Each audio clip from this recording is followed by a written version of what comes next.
തിരുമേനി, ചില ക്ഷേത്രങ്ങളിൽ ഒരാൾ നടക്കി വെച്ച വിളക്കും പൊട്ടും മറ്റുമൊക്കെ മറ്റു ഭക്തർക്ക് നടക്കി വെക്കാനായിട്ട് കൗണ്ടറിൽ നിന്ന് കൊടുക്കുന്നതായിട്ട് കാണുന്നുണ്ട്. ഇത് ശരിയായ കാര്യമാണ്. ഒരു ഭക്തൻ ഒരു ക്ഷേത്രത്തിലേക്ക് ഒരു പൊട്ടോ വിളക്കോ ഒക്കെ സമർപ്പിക്കുമ്പോൾ അവന്റെ സമർപ്പണമാണ്. പണ്ടേ ഞാൻ പറയാറുണ്ട്, നമ്മൾ സമർപ്പിച്ചത് ഇന്ന ആളെന്ന് പറഞ്ഞ് എഴുതി വെക്കരുത്.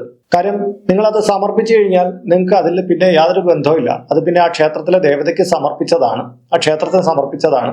നിങ്ങൾ വീണ്ടും അതിൽ നിങ്ങളുടെ അവകാശം ഉന്നയിച്ചുകൊണ്ടിരിക്കുന്നത് നിങ്ങൾ കൊടുത്തിട്ടില്ല, നിങ്ങൾ കൈ വച്ചിരിക്കുന്നതിന് തുല്യമാണ്.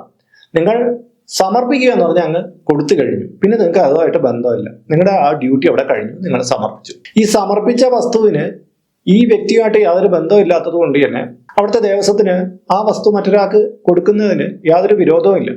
അപ്പൊ അത് പുതിയതിന് തുല്യമായിട്ട് തന്നെയാണ് കൊടുക്കുന്നത്. മാത്രമല്ല, ക്ഷേത്രത്തിൽ നിന്ന് ഇങ്ങനെ നേരിട്ട് ഒരെണ്ണം മേടിച്ചുകൊണ്ട് വന്ന് കൊടുക്കുന്നതിനേക്കാളും കുറഞ്ഞ വിലയ്ക്ക് പലയിടത്തും കൊടുക്കാറുണ്ട്. ഒരു നിലവിളക്കൊക്കെ സമർപ്പണം എന്ന് പറഞ്ഞ് കൊടുക്കുമ്പോൾ ചെറിയ തുകയ്ക്ക് കിട്ടാറുണ്ട്. അതിൻ്റെ ഒരു ഗുണവശമുണ്ട് അവിടെ.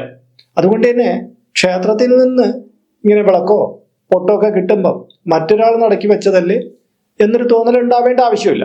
പിന്നെ നിങ്ങൾക്ക് പുതിയതായിട്ടൊന്ന് മേടിച്ച് സമർപ്പിക്കണം എന്നാണ് നിങ്ങളുടെ ആഗ്രഹമെങ്കിൽ നിങ്ങൾ അപ്രകാരം ചെയ്യുക. പക്ഷേ ക്ഷേത്രത്തിൽ ഈ ചെയ്യുന്ന കാര്യം നമുക്ക് തെറ്റാണെന്ന് പറയാൻ പറ്റില്ല. കാര്യം പൂർണ്ണ മനസ്സോടെ കൂടി ഒരു സമർപ്പണം നടത്തിയിട്ടുള്ള ഒരാളുടെ ആ ബന്ധുത്വം ഉണ്ടാവില്ല. അത് ക്ഷേത്രത്തിന്റെ വകയാണ്. ആ ക്ഷേത്രത്തിന്റെ വക മറ്റൊരാൾക്ക് കൊടുത്ത് ആള് കൊണ്ട് സമർപ്പിക്കുമ്പോൾ അത് വീണ്ടും ക്ഷേത്രത്തിന്റെ വകയാകുന്നു. ഈ ആളിന് അതിനോട് വ്യക്തിപരമായിട്ടുള്ള യാതൊരു ബന്ധവും ഉണ്ടാവുകയില്ല. ഇതാണ് മനസ്സിലാക്കേണ്ടത്.